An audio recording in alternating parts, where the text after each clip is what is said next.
Everybody, welcome back to the channel. Got a book review for you today, a book I just finished, Andy Weir's Project Hail Mary. Now, this book is certainly a very current and popular book by the time that at the time of filming this video. It's actually one that's going to be coming out the month that I'm recording this. The film is going to be released starring Ryan Gosling. So this is a super popular book right now. And when I saw it at my used bookstore, I snatched it up. $3 I got this book for, so couldn't turn that down. And I'll admit, this is probably one of the first true science fiction books that I've read, certainly one that I've posted on the channel. And that's going to be something that I'm probably not going to be as naturally interested in. It's just how my mind was wired, and you know, science was always a little bit of a struggle for me. So the idea of science fiction was just something that I had maybe a little bad taste in my mouth back from school days. If you had to put me in a classroom that was going to be the biggest struggle, it was going to be math and science for me. And one of my takeaways, and I'll get here a little later, but if my math or science teacher would have given me a book like this and just said, you know, I know we're struggling through these mathematical concepts, but I want you to read something like this just to sort of inspire you for why we do things like this and why actually math and science could potentially save the entire world one day, I probably would have responded a little bit better. So if you're a math or science teacher, maybe get your kids a story like this and say, hey, just kind of enjoy this. And then tomorrow when you come back in and we're going to struggle through geometry or trigonometry or calculus, just know there are some real applications to it. But who is Andy Weir, our author? He has a history with tech himself. He worked for different software companies. He worked for different video game coding companies, and sort of has his foundation and roots in tech and in science in a lot of ways. He briefly worked on a comic called Cheshire Crossing, which was an interesting, and I haven't read it. I should check it out because it actually gave him sort of his sort of spark into his writing career. It's a combination that bridges Alice in Wonderland, Peter Pan, and The Wizard of Oz into one comic story. So if that seemed interesting to you, check it out. Maybe you have read it. Let me know if I should read it myself. Yeah, and again, that kind of launched his writing career back in 2006 to 2008. His first novel published officially was kind of a big one. It was The Martian, which published in 2011. And yeah, that garnered huge success. He actually first sort of indie published it, and a lot of fans were trying to get it on Kindle, and so he just posted it for 99 cents and immediately skyrocketed to one of the top science fiction books that was available on Kindle. And so when he was approached by a more traditional publishing house to publish it, it debuted at number 12 on the New York Times bestseller list. So The Martian, huge success. We also know it was turned into a movie, which did very, very well, starring Matt Damon. So really, really cool. He worked on and announced a second novel that sort of got backburnered. He had some other things going on. So his second official novel was entitled Artemis in 2017. It kind of follows a character named Jazz, a 26-year-old woman who lives in a small town on the moon.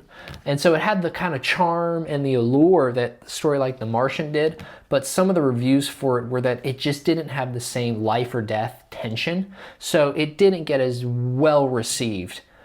His third novel, though, which is Project Hail Mary, released in 2021, and yeah, it centers on Dr. Ryland Grace, and this will sort of get into the plot as well. Centers on Dr. Ryland Grace, who's a teacher and a former biologist, and he wakes up on a spaceship.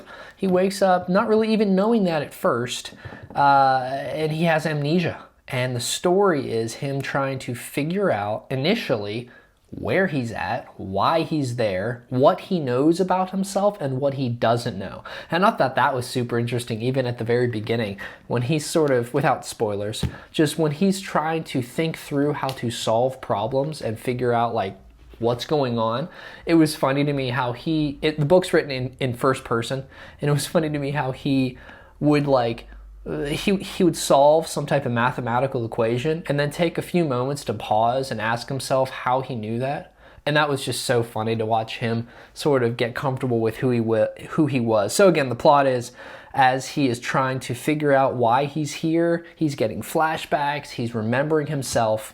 And I mean, without, again, giving away too much, the main conflict in the book, Earth's sun is dying.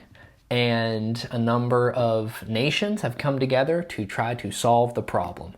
And so that's really all I'm going to tell you. And again, if the book was a little later, I feel like I could give a little bit more, but check it out. Please read it, read it, read it. I think the movie drops in like 4 or 5 days from when I'm recording this. So there were some things, again, that I really liked about this. Again, the science of it, I really appreciate it. As somebody who struggled with science back in grade school and even into college, it was just so interesting to see the real world. And I know it's a fictional story, but he is actually championed as putting in so much study and research that his science is as close to realistic as he can get it. And he doesn't just research like astronomical science. He'll research botany. He'll research different type of chemistries so where the things that he's writing about, as much as he can make it, are true. So I really thought that was cool. The character, Ryland Grace, I thought the pacing was really, really good for flashbacks and current story. I didn't ever find myself dreading to be thrown into a flashback or wanting to learn out more and really not enjoying being in the current timeline. His pacing, I thought, was really, really good. The logic and the sensibility of taking the next proverbial step, as well as solving the next thing logically, I thought was brilliant. Dr. Grace knows more of science than I do, and he knows more about science than you probably do as the reader. But all of the decisions make sense. And even when I was trying to track with the story, and he would posit an idea or profit an idea, I remember once I had a thought, well, that doesn't make sense because what if this? And literally in the next paragraph, Dr. Grace, Andy Weir, addressed that logical thought. And I was like, okay, this man has thought through this, because if a dummy like me can think of these things, it made sense that the actual character in the story would have considered these things. Rocky. I loved Rocky. I want to give Rocky a hug. That's all I'll say about that. And again, while this is kind of my first true science fiction adventure, I can see why this genre is so popular. So I'm excited to get into a little bit more of science fiction. At least if there are suggestions of places that I should begin. I've done mostly fantasy. I've done Star Wars, but I understand. It doesn't really count. But if you have some suggestions for books that I should check out in the science fiction world, please send them my way. Any book. There are going to be some things that you're not going to fully appreciate or not understand. And these are very slight criticisms. These are just things that, I would have enjoyed. The falling action of the book, the denouement, was really, really fast. I mean, really fast. I would have maybe enjoyed a little more sort of how's this work out, falling action, but I think it's consistent, to give credit there. I think it's consistent. This is a fast-paced book, and it makes sense that once the story wraps up, however it wraps up, it's going to wrap up. But I did think that the falling action was very fast, and I really would have appreciated, again, no spoilers, but I would have appreciated seeing a little bit more resolution with some of our characters.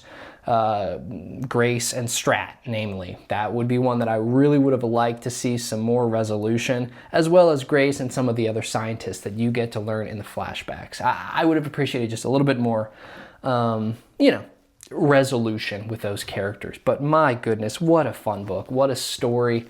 Project Hail Mary, I gave it 4.5 out of 5. And maybe you're thinking like, this is a 5 out of 5. If there's ever a 5 out of 5, I'll reserve that until I've read some more. But for now, 4.5 out of 5. I think I'm pretty safe with that rating. So thanks so much for watching. If you're interested, you can like and subscribe. And we will continue on reading through books, science fiction and fantasy. But have you read Project Hail Mary? What'd you think about it? Let me know in the description, the comments. And we'll look forward to keeping the conversation going. Thanks so much, and we'll catch you in the next video.